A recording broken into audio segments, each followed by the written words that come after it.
Hello friends, how are you? Hope you all are happy and fine. Hi, this is your friend Advait Pavaskar. Today we are going to learn how to prepare stock ledgers under FIFO and weighted average method. If you like the video, do like and share the same. So let's begin.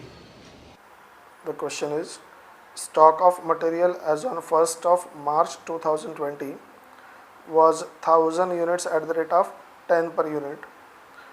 The following purchases and sales were made during the month of March 2020. Now the purchases are given.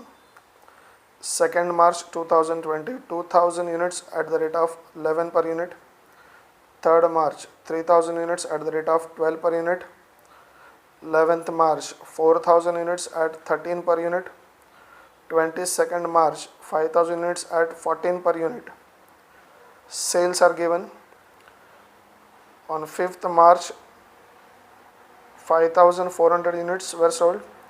15th March, 2600 units were sold. 31st March, 5000 units were sold. You are required to prepare stock ledger. So that is the question. Now first of all, सबसे पहले हमको ये करना है कि date wise chronological order arrange करना है. So chronological order arrange करने के लिए if you see the dates, the first date is the opening stock.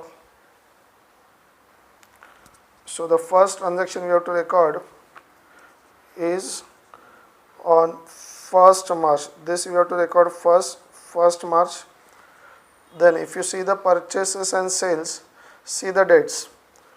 Then 2nd March, 3rd March and sales में 5th March. तो इसमें से 2nd March पहले आएगा, मतलब this is our second transaction. Then will come 3rd March. So this is our third transaction. 3rd March के बाद 5th March आएगा दोस्तों, this is our fourth transaction. 5th March के बाद 11th March आएगा, so this is our 5th transaction. 11th March के बाद 15th March, so this is our 6th transaction. 15 March के बाद 21st of March, so this is our 7th transaction. And the final transaction on 31st March, so it is our 8th transaction.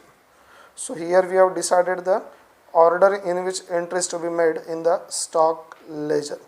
So let's start with the preparation of stores ledger, stock ledger, that is. Now in stock ledger, this stock ledger we are going to prepare under the FIFO method.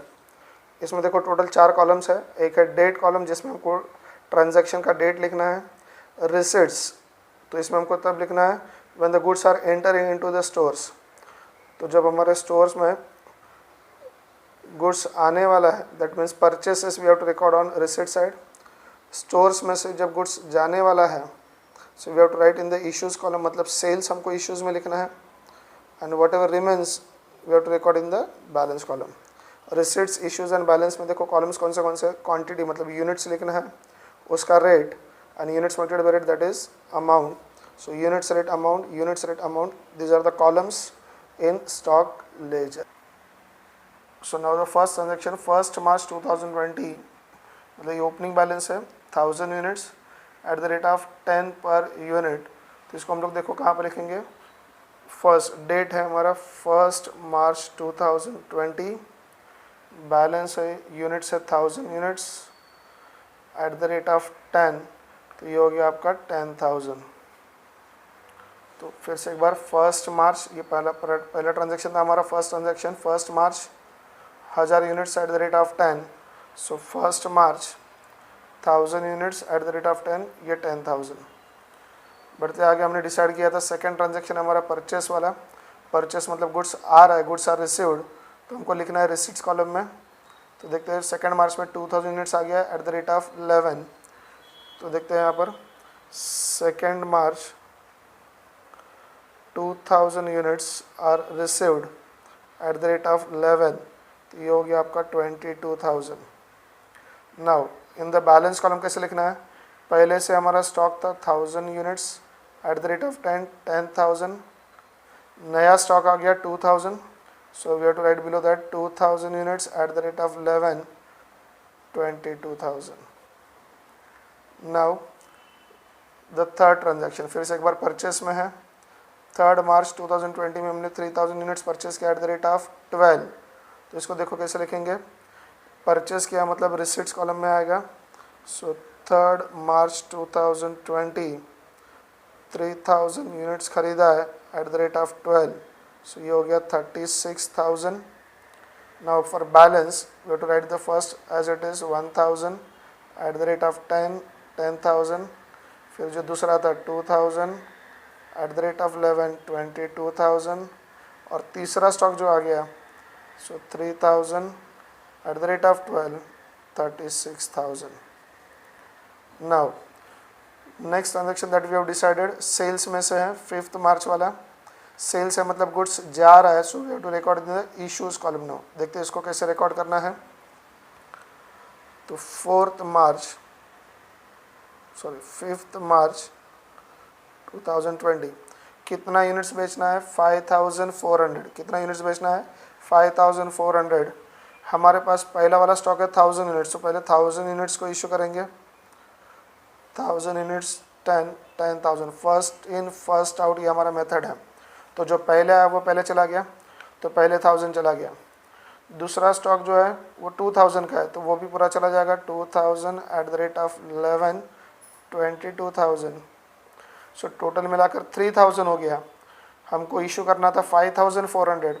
5400 में से 3000 चला गया, 5400 में से 3000 चला गया, तो बचा 2400। तो ये 2400 इस 3000 में से होगा, जो कौन से रेट से इशू होगा, 12।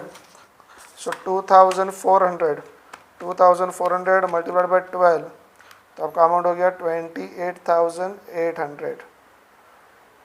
फिर से एक बार, ये 5400 हमको इशू करना था, फर्स्ट इन फर्स्ट आउट, तो जो पहले आया वो पहले जाएगा। तो पहले हमारे पास 1000 units at the rate of 10, वो पूरा इशू कर दिया। उसके बाद दूसरा लॉट था 2000 units at the rate of 11, वो पूरा इशू कर दिया। टोटल 3000 इशू हो गया, लेकिन हमको इशू करना था टोटल 5400। 5400 में से 3000 इशू हुआ, तो बचा 2400, वो हमारे नेक्स्ट लॉट में से जाएगा, जिसका रेट कितना है, 12। सो 2400 एट द रेट ऑफ 12 28,800। अभी बैलेंस कैसे होगा, 1000 यूनिट्स से पूरा चला गया, 2000 यूनिट्स पूरा चला गया, 3000 में से 2400 चला गया, तो जो स्टॉक बाकी बचा है वो कितना है, 600 एट द रेट ऑफ 12, तो हो गया 7,200। तो हो गया 7,200। फिर देखते हैं नेक्स्ट ट्रांजैक्शन। हमने ऑर्डर जो डिसाइड किया था उसमें से नेक्स्ट 5th वाला ट्रांजैक्शन कौन सा था, 11 मार्च, जिसमें हमने परचेस किया है 4000 units at the rate of 13 per unit. तो 11 मार्च वाले 4000 यूनिट्स परचेस किया, मतलब वो आ रहा है गुड्स, किस कॉलम में लिखेंगे, रिसीट्स कॉलम में लिखेंगे। तो रिसीट्स कॉलम में लिखने के लिए एंट्री देखो, 11 मार्च 2020, 11 मार्च 2020 कितना यूनिट्स परचेस कर रहे हैं, 4000 units at the rate of 13। कितना यूनिट्स परचेस कर रहे हैं, 4000 units at the rate of 13। तो 4000 units at the rate of 13, ये हो गया आपका 52,000। तो स्टॉक बैलेंस कैसे रिकॉर्ड करेंगे, 600 हमारा पहले से था एट द रेट ऑफ 12, तो 7,200। फिर आ गया next lot 4000 eight the rate of 13, तो ये हो गया आपका 52,000। नेक्स्ट उसके बाद देखेंगे क्वेश्चन में 5th ट्रांजैक्शन के बाद 6 ट्रांजैक्शन सेल्स में से है। तो सेल्स में लिखा है 15 मार्च को हमने 2600 यूनिट्स बेचा, 2600 यूनिट्स बेचा। तो उसको देखो कैसे लिखेंगे, सेल्स हुआ मतलब गुड्स चला गया, तो इश्यूज में लिखेंगे। तो 6 ट्रांजैक्शन 15 मार्च वाला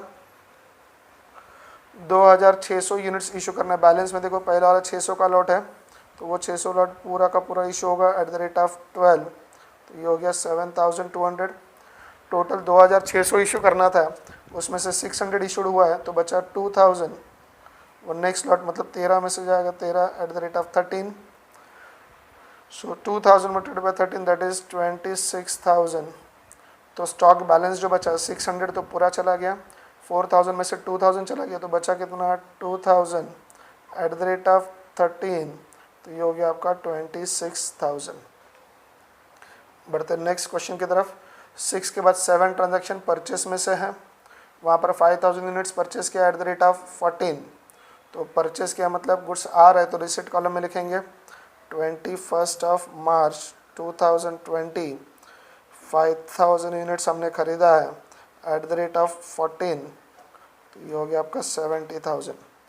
बैलेंस कैसे लिखेंगे, 2000 यूनिट जो हमारा पहले से था एट द रेट ऑफ 13, 26,000, फिर 5,000 यूनिट्स और ख़रीदा एट द रेट ऑफ 14, तो ये हो गया 70,000।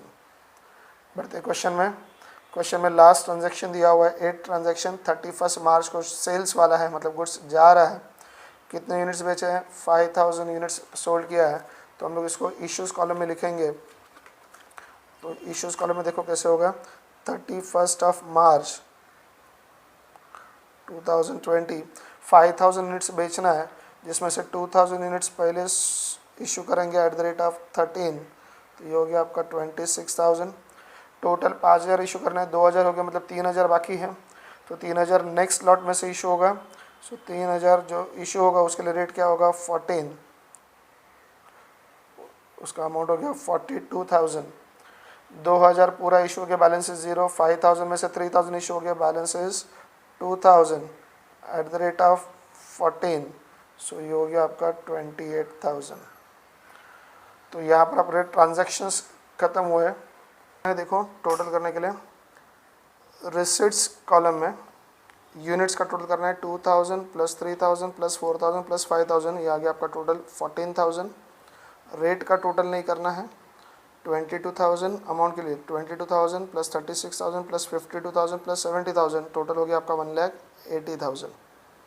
वैसे इश्यूज़ के लिए ये आपका टोटल मिलाकर 5,400, ये 2,600 एंड ये 5,000 मिलाकर हो गया आपका 13,000।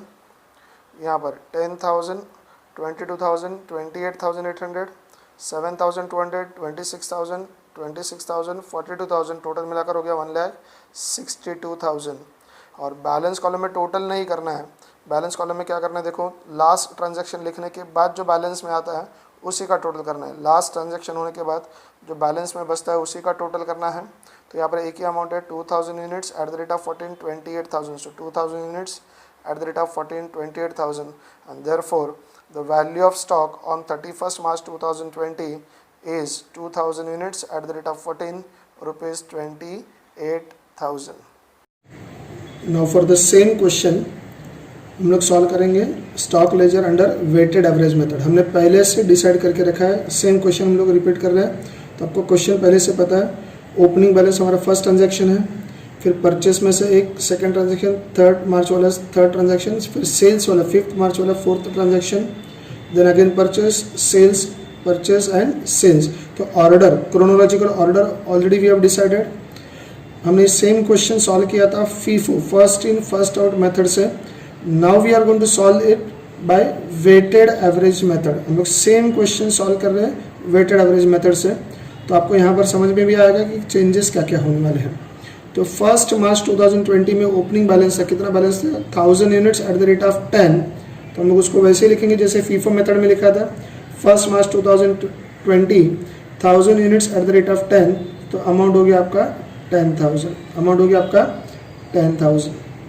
नेक्स्ट ट्रांजैक्शन है परचेस। 2 मार्च 2020 को हमने 2,000 यूनिट्स खरीदा eight the rate of 11 per unit. 2 मार्च को हमने 2,000 यूनिट्स खरीदे, गुड्स खरीदा है, मतलब रिसिट्स में लिखा हमने, जैसे फीफो में भी लिखा था। 2,000 units at the rate of 11, that is amount is 22,000। और अभी सबसे इंपॉर्टेंट आपको जो चीज़ ऑब्जर्व करनी है that is balance, how to record this in the balance now. FIFO में हम लोग अलग तरीके से लिखते थे, वेटेड एवरेज में हमको अलग तरीके से लिखना है। अभी कैसे होगा, देखो जो प्रीवियस बैलेंस है 1,000 यूनिट्स, उसमें ये 2,000 यूनिट्स को क्या करना है, ऐड करना है। तो जब भी रिसिट्स होगा we have to add in the balance quantity. तो 1,000 यूनिट्स में यूनिट्स को ऐड करना है, 1,000 प्लस 2,000 मिलाकर 3,000 यूनिट्स हो गया। फिर अमाउंट में अमाउंट को ऐड करोगे तो 22,000, 10,000 प्लस 22,000 मिलाकर 32,000 हो गया। फिर से एक बार यूनिट्स में यूनिट्स को ऐड कर दिया, 3,000 हो गया, 1,000 प्लस 2,000, अमाउंट 10,000 में अमाउंट 22,000 ऐड करेंगे, अमाउंट हो गया 32,000। अभी वेटेड एवरेज रेट ये कैसे निकलेगा, तो टोटल अमाउंट को डिवाइड करना है टोटल क्वांटिटी से, टोटल अमाउंट को डिवाइड करना है टोटल क्वांटिटी से। तो मैं यहाँ पर कर रहा हूँ 32,000 डिवाइड बाय 3,000, तो आपका जो रेट आपको मिल रहा है कैलकुलेटर पर 10.666 रिकरिंग आ रहा है, 2 डेसिमल तक राउंडेड करके लिखना है 10.67। आप अगर यहाँ पर ऑब्जर्व करें तो आपको समझ में आ रहा है फीफो मेथड में टेक्निक अलग था बैलेंस रिकॉर्ड करने का। हम लोग वहाँ पर रेट पहले लिखते थे, अमाउंट बाद में लिखते थे। यहाँ पर हम लोग अमाउंट पहले लिख रहे हैं, रेट बाद में लिख रहे हैं। तो वेटेड एवरेज रेट का फॉर्मूला है total of amount divide by total of quantity. तो जब भी रिसिट्स आएगा हमको यही प्रोसीजर रिपीट करना है। यूनिट्स में यूनिट्स ऐड होगा, अमाउंट में अमाउंट ऐड होगा एंड टोटल अमाउंट को टोटल यूनिट से डिवाइड करेंगे तो विल गेट द रेट। अगर रेट फ्रैक्शन में आ रहा है it is advisable to write the rate up to 2 decimal places. तो 2 डेसिमल तक आपको राउंडेड करके लिखना है। फिर नेक्स्ट ट्रांजैक्शन है परचेस। 3 मार्च को हमने 3000 यूनिट्स परचेस किया एट द रेट ऑफ 12। 3 मार्च को परचेस किया मतलब receipts 3000 units at the rate of 12। तो ये हो गया आपका 36,000। बैलेंस में से हम अभी आपको पता है यूनिट्स में यूनिट्स को ऐड करेंगे 3000 प्लस 3000 6000, 32,000 प्लस 36,000, 32,000 प्लस 36,000 मिलाकर हो गया आपका 68,000। तो यूनिट्स में यूनिट्स को ऐड कर दिया, अमाउंट में अमाउंट को ऐड कर दिया। अभी रेट कैसे डिसाइड करेंगे? Total amount 68,000 divide by total quantity 6,000। तो आपका अमाउंट रेट आ रहा है 11.333 रिकरिंग। 2 डेसिमल तक लिखोगे 11.33, 2 डेसिमल तक लिखोगे 11.33। Next as per the question next transaction आपका सेल्स का है। तो 5 मार्च को हमने 5,400 यूनिट्स इशू किया। 5,400 इश्यूज किया, उसके लिए हमको रेट कहाँ से उठाना है? बैलेंस में से। तो बैलेंस में रेट कितना है? 11.33। तो हमारा रेट कितना है? 11.33। उसको मल्टीप्लाई किससे करेंगे? 5,400 से। तो 5,400 मल्टीप्लाइड बाय 11.33। सो आपका आंसर आ रहा है 61,182। आपका आंसर आ रहा है 61,182। अभी इश्यूज जब है तो हमको क्या करना है? माइनस करना है। रिसीट्स में ऐड करना है, इश्यूज को माइनस करना है, मतलब उतना क्वांटिटी कम हो गया। तो यूनिट्स में से यूनिट्स माइनस करोगे तो 6,000 माइनस 5,400 तो आपके पास बचा 600। 68,000 में से माइनस करोगे 61,882 तो आपका बैलेंस बच गया 6,818। और अभी रेट निकालने के लिए अमाउंट को डिवाइड करोगे क्वांटिटी से, तो डिवाइड बाय 600 तो आपका रेट हो गया यहाँ पर 11.36। तो जब भी रिसीट्स होगा हम लोग ऐड करेंगे, इश्यूज होगा क्या करेंगे? माइनस करेंगे। परचेस हो रहा है तो क्वांटिटी बढ़ रहा है बैलेंस में, और जब सेल हो रहा है तो हमारा गोडाउन का क्वांटिटी कम हो रहा है, तो माइनस करना है। यूनिट्स में से यूनिट्स को माइनस करके लिखना है, अमाउंट में से अमाउंट को माइनस करके लिखना है, और उसके बाद टोटल अमाउंट को टोटल क्वांटिटी से डिवाइड करना है, तो that you will get the rate. और रेट आपको 2 डेसिमल तक राउंडेड करके लिखना है। नेक्स्ट अगला ट्रांजैक्शन है परचेस का। 11 मार्च को हमने 4,000 यूनिट्स परचेस किया एट द रेट ऑफ 13। तो 4,000 मल्टीप्लाइड बाय 13 ये आपका आ गया 52,000। परचेस हो रहा है मतलब स्टॉक बढ़ रहा है, तो यूनिट्स में यूनिट्स को ऐड करेंगे 600 प्लस 4,000 दैट इज 4,600। फिर 6,818 उसमें ऐड करोगे आप 52,000 तो आपका हो गया ये 58,818। टोटल अमाउंट को डिवाइड करेंगे टोटल क्वांटिटी से, डिवाइड बाय 4,600 तो आपका रेट आता है 12.786। तो राउंडेड करके लिखोगे 12.79। तो राउंडेड करके लिखोगे 12.79। तो यहाँ पर परचेज जो है रिसिट्स में जो लिखा है उसको क्या करना है? ऐड करके लिखना है, इश्यूज में उसको माइनस करके लिखना है। As per the question next transaction है हमारा सेल्स का। 15 मार्च को हमने 2,600 यूनिट्स बेचा है। तो सेल्स हुआ है मतलब इश्यूज में लिखेंगे 2,600। रेट हम लोग बैलेंस कॉलम में से लेंगे, तो रेट हमारा 12.79 का है। सो 12.79 मल्टीप्लाइड बाय 2,600 तो आपका अमाउंट हो गया 33,254। अभी सेल्स हुआ है मतलब क्वांटिटी गुड्स जो है गोडाउन से निकल गया, स्टोर्स में से निकल गया, तो मतलब माइनस हुआ। तो यूनिट्स में से यूनिट्स माइनस करोगे 4,600 माइनस 2,600 तो आपके पास स्टॉक बचा हुआ 2,000 है। फिर अमाउंट में से अमाउंट माइनस करेंगे तो 58,818 में से माइनस करोगे 33,254 तो आपका आंसर हो गया 25,564। अभी टोटल अमाउंट को डिवाइड करोगे टोटल क्वांटिटी से तो आपको रेट मिलेगा। सो आपका रेट है 12.782 है, तो आप राउंडेड करके लिखोगे 12.78। फिर उसके बाद नेक्स्ट ट्रांजैक्शन है 21 मार्च को परचेज किया हुआ है 5000 units at the rate of 14। तो परचेज किया मतलब रिसिट्स में लिखेंगे 5000 units at the rate of 14, तो ये हो गया आपका 70,000। परचेज किया मतलब गोडाउन में स्टॉक बढ़ गया तो बैलेंस में ऐड कर देंगे, यूनिट्स में यूनिट्स को ऐड करेंगे, 2000 प्लस 5000 तो हो गया 7000 एंड 25,564 ये आपका पहला बैलेंस अमाउंट था, उसमें ऐड करेंगे 70,000 तो हो गया आपका 95,564। रेट निकालने के लिए टोटल अमाउंट को टोटल यूनिट से डिवाइड करेंगे तो आपका आंसर आ रहा है 13.652, 2 डेसिमल तक राउंड करके लिखेंगे 13.65। तो जब भी रेट लिखना है 2 डेसिमल तक राउंडेड करके लिखना है और अमाउंट लिखना है तो आपको पूरा राउंड करके लिखना है amount. Next, as per the question last transaction आ गया 31 मार्च को 5000 यूनिट्स क्या कर रहे हैं, सेल कर रहे हैं, मतलब इश्यूज में लिखेंगे। रेट है हमारा 13.65, तो 13.65 को मल्टीप्लाई करोगे 5000 से तो आपका अमाउंट आ गया 68,250। अभी इश्यूज हुआ है मतलब गुड्स चला गया गोडाउन से तो बैलेंस कम हो जाएगा, यूनिट्स में यूनिट्स को माइनस करोगे 7000 माइनस 5000 दैट इज 2000, 95,564 में से 68,250 माइनस करोगे तो आपका बैलेंस हो गया 27,314। और रेट निकालने के लिए उसको डिवाइड करोगे क्वांटिटी से तो आपका रेट आता है 13.657 आ रहा है, तो 13.66 लिखेंगे राउंडेड करके। तो यहाँ पर आपने देखा इस पूरे मेथड में जब भी रिसिट्स मतलब परचेस होता है हम लोग रिसिट्स में लिखते हैं और बैलेंस में लिखते समय उसको क्या करेंगे, यूनिट्स में यूनिट्स को ऐड करेंगे, अमाउंट में अमाउंट को ऐड करेंगे एंड टोटल अमाउंट को टोटल यूनिट से डिवाइड करके रेट आएगा। जब भी सेल्स होगा हम लोग उसको लिखेंगे इश्यूज कॉलम में, तो इश्यूज कॉलम में पहले तो पूरा क्वांटिटी लिखना है, पिछले ट्रांजैक्शन का बैलेंस का जो रेट है उसको लिखना है, क्वांटिटी को रेट से मल्टीप्लाई करके अमाउंट आएगा। और जब बैलेंस लिखने ले जाएंगे तो इश्यूज वाला जो है माइनस करना है, मतलब यूनिट्स में से यूनिट्स माइनस करके यूनिट बैलेंस आएगा, अमाउंट में से अमाउंट माइनस करके अमाउंट का बैलेंस आएगा। And apply the same rule, total amount को टोटल क्वांटिटी से डिवाइड करना है तो आपको क्या मिल जाएगा, रेट मिल जाएगा। Now will take the totals. तो आपको देखो टोटल कैसे करना है, रिसिट्स कॉलम में टोटल करना है आपको यूनिट्स का 2000 plus 3000 plus 4000 plus 5000 total is 14,000।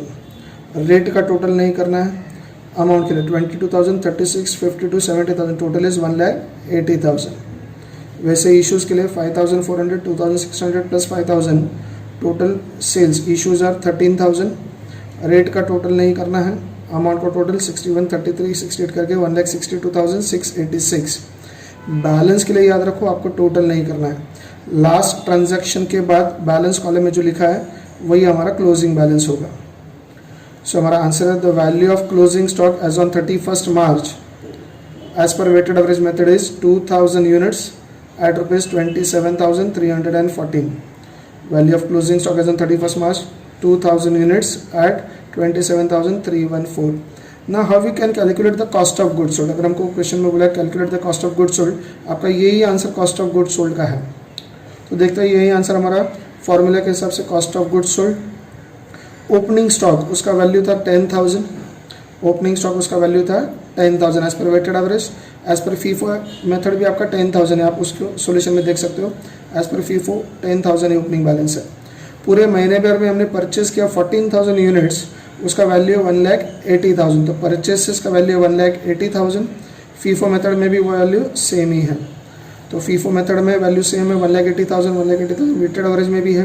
तो ओपनिंग स्टॉक और परचेस में कोई चेंजेस नहीं है, लेकिन उसमें से जो क्लोजिंग स्टॉक माइनस कर रहे हैं एज पर वेटेड एवरेज हमारा क्लोजिंग स्टॉक है 27,314 और एज पर फीफो मेथड है वही आंसर हमारा 28,000। तो ओपनिंग स्टॉक में परचेस ऐड करना है, क्लोजिंग स्टॉक माइनस करना है। तो ओपनिंग स्टॉक था 10,000, परचेस था 1,80,000, क्लोजिंग स्टॉक था 27,314। ये प्लस और ये माइनस करने के बाद आपका आंसर आता है 1,62,686। That is the cost of goods sold. हमने गुड्स बेचा उसका कॉस्ट, जो आंसर आप यहाँ पर देख सकते हो। इश्यूज में हमने लिखा है 13,000 यूनिट्स इशू हुआ है जिसका कॉस्ट है 1,62,686। वैसे आपका फीफो का आंसर वहाँ पर मैच हो जाएगा। Cost of goods sold 1,62,000। ये टोटल आप देख सकते हो कहाँ पर, फीफो मेथड के टेबल में इश्यूज़ का जो अमाउंट कॉलम का टोटल है दैट विल बी 1,62,000। अगर आपको इस वीडियो से कुछ नया सीखने मिला है तो इस वीडियो को लाइक कीजिए, कमेंट कीजिए और इसे अपने दोस्तों के साथ शेयर कीजिए। और सबसे इम्पोर्टेंट बात, इस चैनल को सब्सक्राइब कीजिए। हम आपसे मिलेंगे अगली वीडियो में। Thanks for watching.